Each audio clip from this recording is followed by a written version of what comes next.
សេចក្តីជូនដំណឹងស្តីពីស្ថានភាពធាតុអាកាសប្រចាំថ្ងៃបើយោងតាមក្រសួងធនធានទឹកនៅឧតុនិយមដែលបានជូនដំណឹងនៅថ្ងៃទី11ខែសីហានេះបានឲ្យដឹងថាសម្ពាធទាបដែលកើតនៅលើមហាសមុទ្រប៉ាស៊ីហ្វិកខាងលិចបានវិវត្តទៅជាព្យុះទី16ឈ្មោះ Pilu រួមជាមួយព្យុះទី15ឈ្មោះ Chanhom និងព្យុះសង្ឃរាទី13ឈ្មោះ Dolphin មានឥទ្ធិពលលើរបបខ្យល់មូសុងនិរតីដែលបក់លើឈូងសមុទ្របេងកាល់សមុទ្រអាន់ដាម៉ាន់សមុទ្រចិនខាងត្បូងអាងទន្លេមេគង្គសមុទ្រកម្ពុជានិងលើព្រះរាជាណាចក្រកម្ពុជាហើយព្រះរាជាណាចក្រកម្ពុជាពុំស្ថិតក្នុងគន្លងផ្លូវដើររបស់ព្យុះទាំង3នេះទេដែលស្ថានភាពបែបនេះនឹងធ្វើឲ្យធាតុអាកាសចាប់ពីថ្ងៃទី11ដល់ទី13ខែសីហាឆ្នាំ2026មានលក្ខណៈដូចតទៅតំបន់វាលទំនាបរួមមានខេត្តបន្ទាយមានជ័យបាត់ដំបងពោធិ៍សាត់កំពង់ឆ្នាំងសៀមរាបកំពង់ធំកំពង់ចាមត្បូងឃ្មុំស្វាយរៀងព្រៃវែងតាកែវកណ្ដាលនិងភ្នំពេញអាចមានភ្លៀងធ្លាក់លាយឡំជាមួយខ្យល់កន្ត្រាក់និងផ្គររន្ទះគ្រប់ដណ្ដប់លើផ្ទៃដី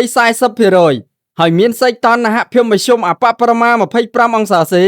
និងសីតុណ្ហភាពមធ្យមអតិបរមា 35 អង្សាសេ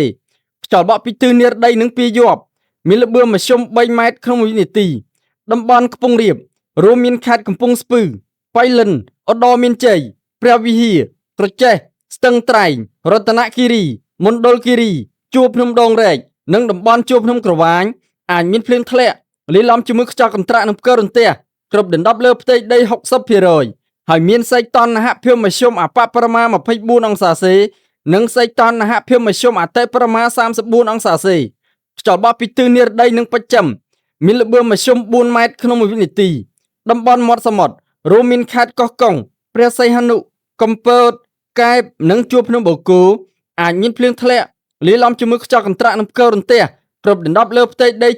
70% ហើយមានសីតុណ្ហភាពមធ្យមអបបរមា 25 អង្សាសេនិងសីតុណ្ហភាពមធ្យមអតិបរមា 35 អង្សាសេខ្យល់បក់ពីទិសនិរតីនិងអាគ្នេយ៍មានល្បឿនមធ្យម 2 ម៉ែត្រក្នុងវិនាទី